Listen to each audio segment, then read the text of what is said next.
Salam sejahtera, selamat pagi, selamat beraktivitas. Biarlah kiranya hari ini jauh lebih baik dari hari-hari sebelumnya.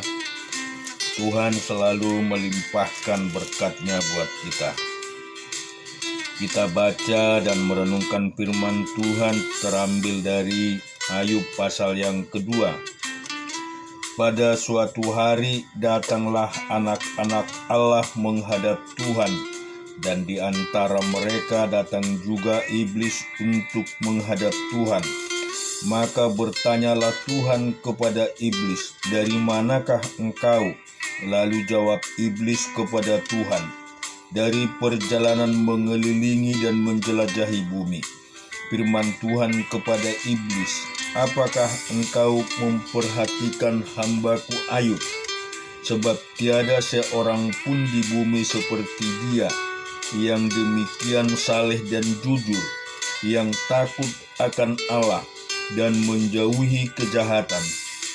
Ia tetap tekun dan dalam kesalehannya, meskipun engkau telah membujuk aku melawan dia untuk mencelakakannya tanpa alasan."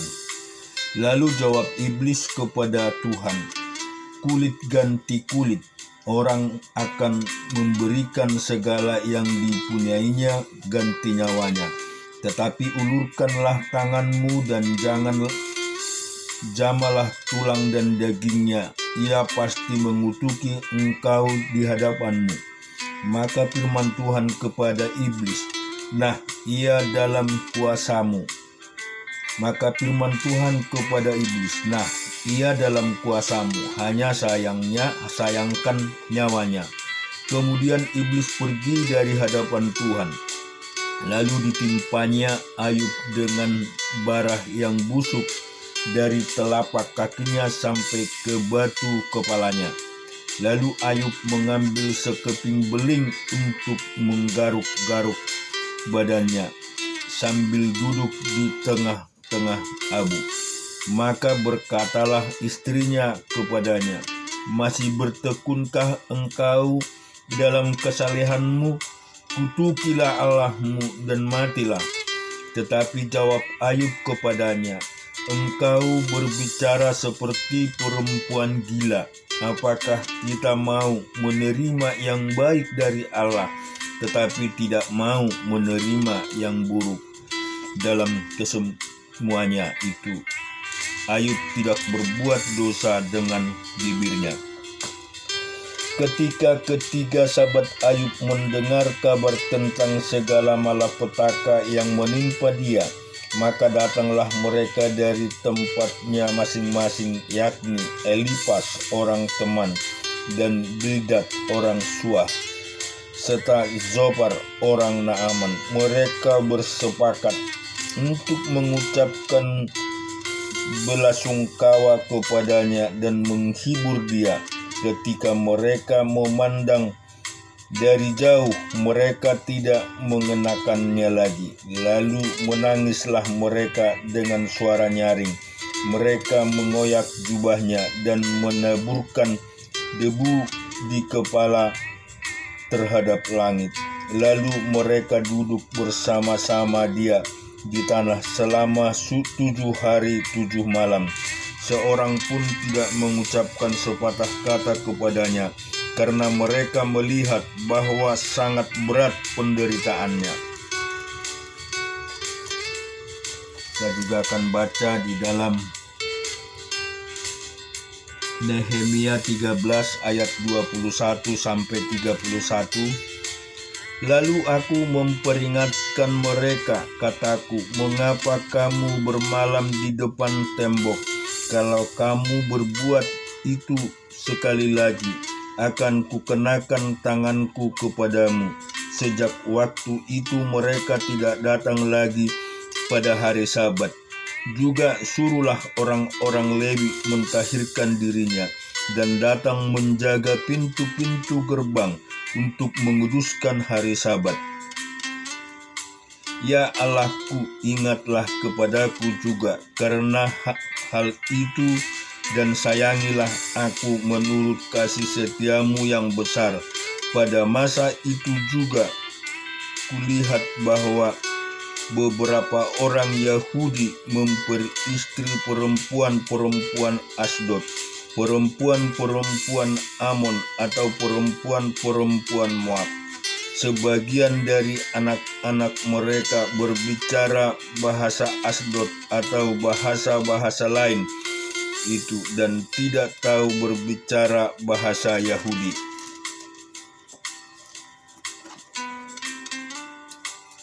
Aku menyesali mereka, kutukilah mereka dan beberapa orang di antara mereka kupukuli dan kucambuk rambutnya dan kusuruh mereka bersumpah demi Allah, demikian jangan sekali-kali kamu serahkan anak-anak perempuan kepada anak-anak lelaki mereka, atau mengambil anak-anak perempuan mereka sebagai istri untuk anak-anak lelakimu atau untuk dirimu sendiri. Bukankah Salomo Raja Israel telah berbuat dosa karena hal semacam itu, walaupun di antara begitu banyak bangsa tidak ada seorang raja seperti dia yang dikasihi Allahnya dan diangkat oleh Allah itu menjadi raja seluruh Israel. Namun dia pun terbawa ke dalam dosa oleh perempuan-perempuan asing. Apakah orang harus mendengar bahwa juga kamu berbuat segala kejahatan yang besar itu, yakni berubah setia terhadap Allah kita karena memperistri perempuan-perempuan asing? Seorang dari anak-anak Yoyada bin Eliasib, imam besar itu, adalah menantu Sambalat orang Haroni itu. Oleh sebab itu kuusir dia daripadaku. Ya Allahku, ingatlah bagaimana mereka mencemarkan jabatan imam serta perjanjian mengenai para imam dan orang-orang Lewi.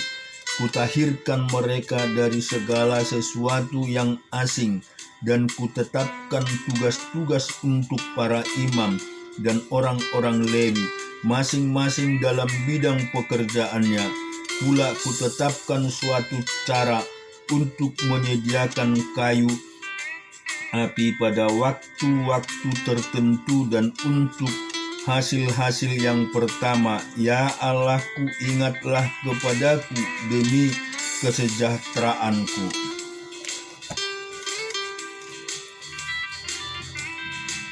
Kita baca di Keluaran 22 ayat 21 sampai dengan 31.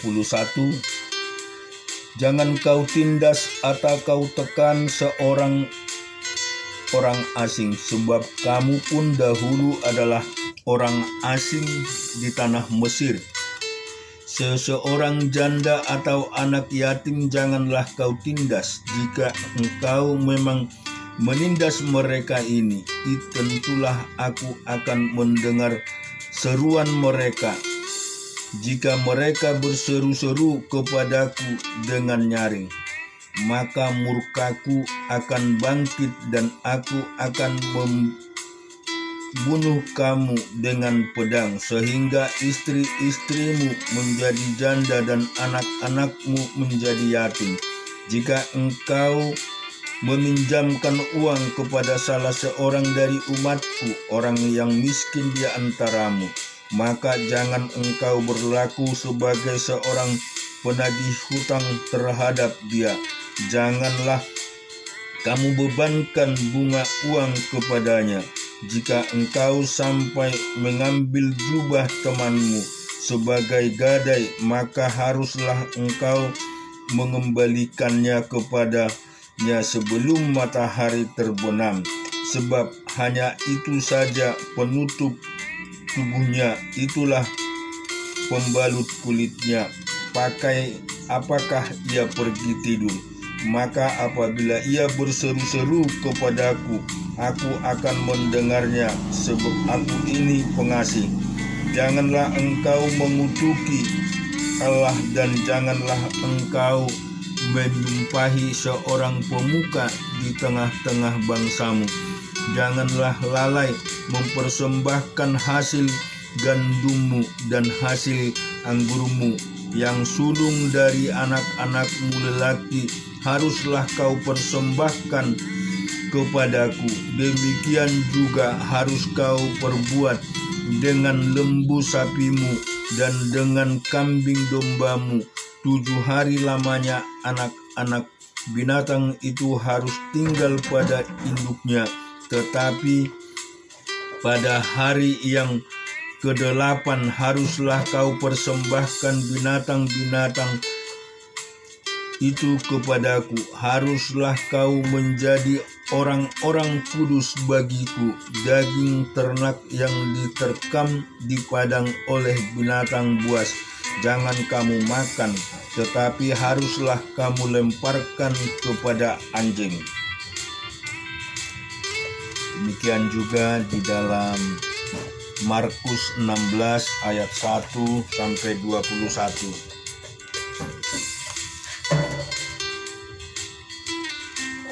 Setelah lewat hari Sabat, Maria Magdalena dan Maria ibu Yakobus serta Salome membeli rempah-rempah untuk pergi ke kubur dan meminyaki Yesus. Dan pagi-pagi benar pada hari pertama minggu itu setelah matahari terbit, pergilah mereka ke kubur. Mereka berkata seorang kepada yang lain, "Siapa yang akan menggulingkan batu itu bagi kita dari pintu kubur?" Tetapi ketika mereka melihat dari dekat, tampaklah batu yang memang sangat besar itu sudah terguling. Lalu mereka masuk ke dalam kubur dan mereka melihat seorang muda yang memakai jubah putih duduk di sebelah kanan mereka. Mereka pun sangat terkejut. Tetapi orang muda itu berkata kepada mereka, "Jangan takut, kamu mencari Yesus orang Nazaret yang disalibkan itu. Ia telah bangkit, ia tidak ada di sini. Lihat, inilah tempat mereka membaringkan dia.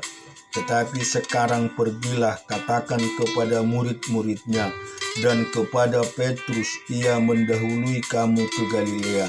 Di sana karena akan melihat dia seperti yang sudah dikatakannya kepada kamu." Lalu mereka keluar dan lari meninggalkan kubur itu, sebab gentar dan dahsyat menimpa mereka. Mereka tidak mengatakan apa-apa kepada siapapun juga karena takut. Dengan singkat mereka sampaikan semua pesan itu kepada Petrus dan teman-temannya. Sesudah itu Yesus sendiri dengan perantaraan murid-muridnya memberitakan dari timur ke barat berita yang kudus dan tak terbinasakan tentang keselamatan yang kekal itu. Amin. Tuhan memberkati kita semua.